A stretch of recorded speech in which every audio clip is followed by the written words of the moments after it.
want to come out to hole 17 and hang out with the Hurrdat crew, which you definitely should. A good time is always par for the course. Get your tickets at thepinnacle.championship.com today to experience it for yourself. You had a cool experience over the weekend. You were doing the Husker Road Race, right? You were out there? Yeah. Did you actually run? I did run, yeah. Dr. Girlfriend and Big runner guy? Big runner guy. Did you do the mile or the 5K? I did the 5K. Oh, okay. I'm no Kyle Crooks. I did the full 5K. Well, I mean, you're coming off like a marathon and an Ironman. A 5K is nothing, right? I know. That's what I thought. But then the humidity attacked. I mean, it was brutal out there. So, full disclosure, had to get my DB in there. Just trying to hit the bingo card. Yeah, bingo card. So we got there about like 7:55, 8 o'clock. So the mile had like just started. We're getting our packets and stuff. It's not like a regular race. Mm-hmm. So not like a regular mom. It's cool, mom. Right. No, but I meant it's not like those usual like half marathons, whatever you sign up for, where everyone's like serious competitive runners and stuff. There's just a lot of families. People just wanted to do it just to do it, support, that sort of thing.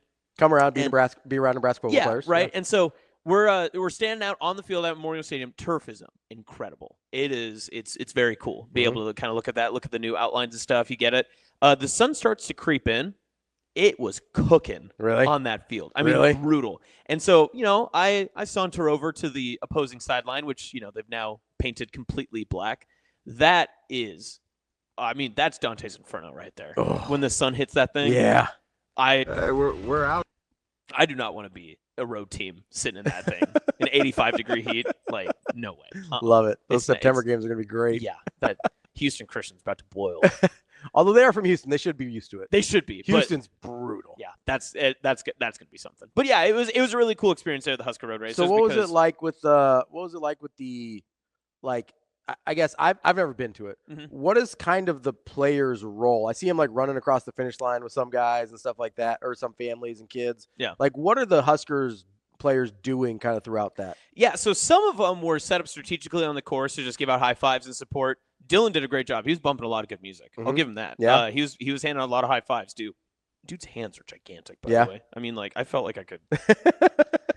Huge. It's like grabbing your forearm when he shakes your hand. Yeah. The Nebraska men's basketball team, which I made sure I said hi from Ravi, Lulla. I said he's really high on you guys, crown basketball champions. And they all said that wasn't really us, but thanks. Literally, none of us are back from that.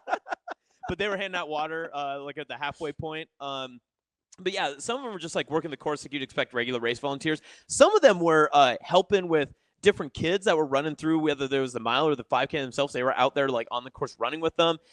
Some of them were helping out, just kind of just like interacting with the kids on the field and just like playing pickup games and doing stuff. I know we got some clips of Ja'Cory Barney breaking kids' ankles and stuff. That was cool.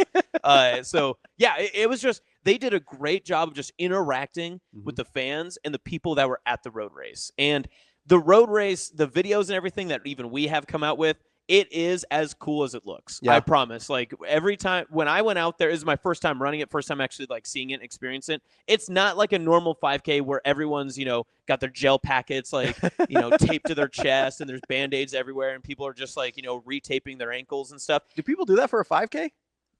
You haven't been to a small town 5K. I have not. No. That is their biggest day. The turkey trot. Oh, sure. Crushes. Yeah. Because I figured with like half marathon, some of the longer ones, like obviously you got to be fueled up. You know, you got to get the tape so there's no chafing, like all sorts of stuff, right? I've never had that issue. Really? Knock on wood, Good for you. Yeah. Proud of you. I've always said that, and then I've always been like, this will be the one that gets me. If the Husker Road Race one would have got me, that would have been hilarious. It is called a turkey trot. I mean, no, like a turkey trot for Thanksgiving. Yeah, when they do the 5K. Yeah, those are the best ones. But yeah, so anyway, what the best part was is that they allowed the Husker football team to be able to speak and be a part of the experience, speaking to these families, speaking to like who's out there. Yeah. And I was just so impressed because it sounded so genuine and did not come across as rehearsed. It didn't come across as, hey, we're just giving it to like this one guy because he's super passionate about this. Like they didn't just have like one person speaking. The whole team felt like they believed in the mission of Team Jack, the pediatric brain research that they were raising money for. And I was telling you during the break, but specifically, Ja'Cory Barney, just I am so impressed as to like what I heard from him that I completely think of him like a whole new light now. Like a whole different person. Just not even like the football player that he is, because he's a fantastic football player, but just the person and character that he is and the way that he spoke just from the heart and what it meant for him to be out there. And then to see his words turn into actions and to interact with these fans and to play with the kids and to be able to be out on the field and know what it meant for those kids too, to be who he is and to give back his small, ample amount of time on a Sunday morning to interact with football fans in that way. It was an incredible, it was one of those that I was speaking, to my girlfriend she's a pediatric doctor in town here. And she was super pumped up. She's like, oh, I can wear this shirt to work. I can, I can wear the wristband. I can say oh, what did you guys do this morning? I actually helped, support the kids we support every day. Yeah. But she has always been a little bit more on the side of, life is bigger than Nebraska football. Sure. And she means it. And she knows it because the kids that she's had to work with and the things that she has to see day in and day out. She's got a real job. She does. Like and it's much bigger than sports. Yeah. It's much bigger than that. But she was even saying how cool it was to hear what the Huskers had to say and how they interacted and how they were just a part of the operation. Yeah. Because she could tell it actually meant something to them. Yeah. That they are actually, they understand what this looks like. Yeah, I will say I get it. Especially if you're in a job like a doctor, right? Being in a spot where you look at it and you go, hey, I'm dealing with stuff that is way different than who wins and loses a football game. Right. The one thing I will say is the importance of Nebraska football isn't really just about the games, right? Mm-hmm. The Team Jack thing's a great example, right? That family has been through so much, whether it's with Jack or with Andy and both of them passing recently. And Nebraska football made their lives infinitely better while they were going through this struggle, while they were going through the original diagnosis with Jack and obviously the cancer came back and then Andy was dealing with his as well. And you sit there and you go, okay, they're dealing with obvious, heavy, real life stuff. And there's not that much that can make your life better in that moment, right? Family, sure. Friends, absolutely, like a support system. But you know what made that family's life infinitely better was Nebraska football. Yep. And so I get it when she says it's not the end of the world, whatever. Sure, I get it. Like Nebraska doesn't go 10-2 this year and I'm wrong. Like people will make jokes and I'll eat it and it'll be fine. Right. Like it's not the end of the world.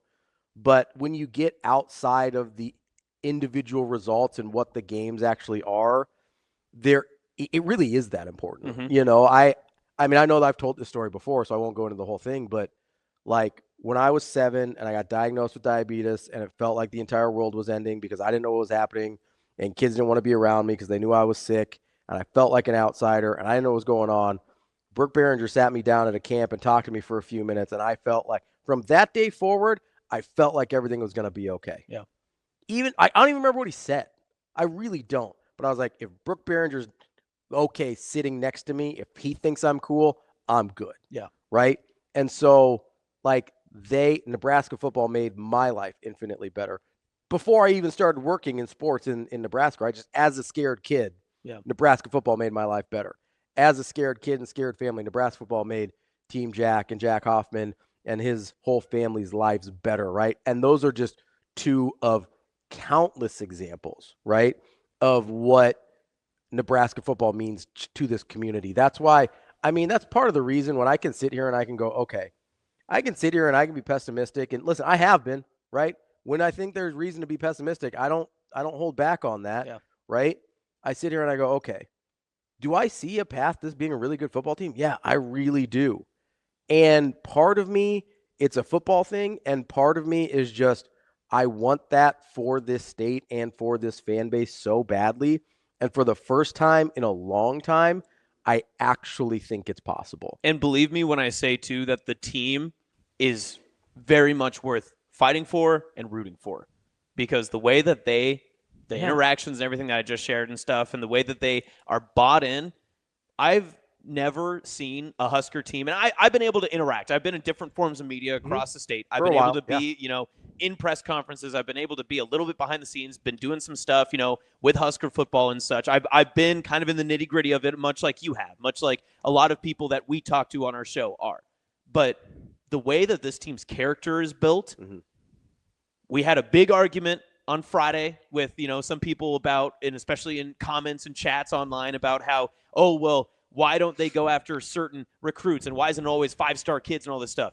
The type of person that you are for Nebraska football under Matt Rhule means a lot. They're looking for something very specific. And it really showed on Sunday night. And that doesn't mean you're a bad person. If they don't recruit you, it means you're not the specific type of thing they're looking for. Yeah. You might be a great fit somewhere else. You maybe would have been a good fit at Nebraska, and they just didn't realize it. But they're looking for something specific, and it's a lot more than what your 40 time is. And, yeah, they're looking for all that too, right? Yep. You can't just if they thought I was a great person, I'm not getting a scholarship because just because they think I'm nice, right? That's fair. not in the cards. Yeah. The my peak 5'2" 40 probably not cutting it. It's pretty quick. And I mean, not now. Back in the day, maybe. If I could break 6 seconds now, I'd take it. Yeah.